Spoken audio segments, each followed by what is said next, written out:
የዘይ ጠባቂዋ ልዕልት። ከብዙ ዓመታት በፊት አንዲት ደግ ንግሥት ነበረች። ንግሥቲቱ በጣም ቆንጆ ልጅ ነበራት። ልዕልቷ አድጋ ለጋብቻ ስትደርስ በጣም ሩቅ አገር ከሚኖር አንድ ልዑል ጋር እንድትጋባ ተወሰነ። ጉዞ ረጅም ስለነበረ እናቲቱ ንግሥት ለልጇ ብዙ ወርቅ፣ ብርና ጌጣጌጦች ሰጠቻት። እንዲሁም አብራት የምትሄድ አንዲት አገልጋይ መደበችላት። ልዕልቷ የምትጋልበው ፈረስ ፋላዳ ይባል ነበር። የሚገርመው ይህ ፈረስ እንደ ሰው መናገር ይችላል። ንግሥቲቱ ከመነሻቸው በፊት በጨርቅ ላይ 3 ጠብታ ደም አድርገው ልጇ ሰጠቻትና ይህ ጨርቅ በመንገድሽ ላይ ይጠብቅሻል፣ በደንብ ያዡ አለቻት። ጉዞ ሲጀመር ፀሐይ በጣም ስለበረታ ልዕልቷ ውሃ ጠማት። አገልጋዩን እባክሽ ከወንዙ ውሃ ቅጅልኝ አለቻት። አገልጋዩዋ ግን በክፉ መንፈስ ከፈለግሽ ወርደሽ ራስሽ ጠጪ፣ እኔ አገልጋይሽ አይደለሁ ብላ መለሰችላት። ልዕልቷም ምንም ሳትናገር ወርዳ ጠጣች። በጉዞ መሃል ግን አንድ መጥፎ ነገር ተፈጠረ። ልዕልቷ ውሃ ለመጠጣት ስታጎነብስ እናቷ የሰጠቻትና የምትጠብቃት ጨርቅ ወንዝ ውስጥ ወደቀችባት። አገልጋዩም ይህንን ስታይ ልዕልቷ አቅም እንደሌላ ታወቀች። ክፉ አገልጋይ ልዕልቷን አስገደደቻት።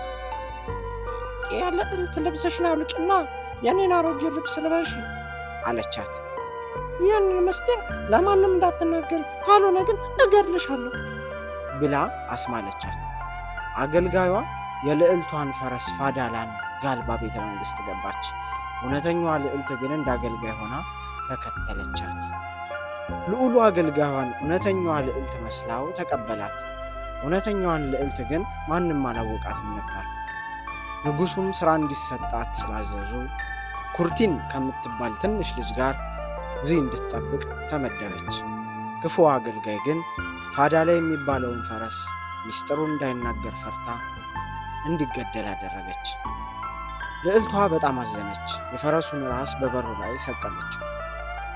በየቀኑ በበሩ ስታልፍ ፈረሱ ልዕልት ሆይ እናትሽ ይህንን ቢያውቁ ልባቸው ይሰበራል ይላት ነበር። አንድ ቀን ሽማግሌው ንጉሥ ልዕልቷ ብቻዋን ስታለቅስና ከፈረሱ ጋር ስታወራ አዩአት። ንጉሡም ጠርተው ጠየቋት። ልዕልቷ በመሐላ ስለታሰረች መናገር እንደማትችል ነገረቻቸው። ንጉሡም እንግዲያውስ ችግርሽን ለሰው መናገር ካልቻልሽ እዚህ ምድጃ ውስጥ ገብተሽ ንገሪ አሏት።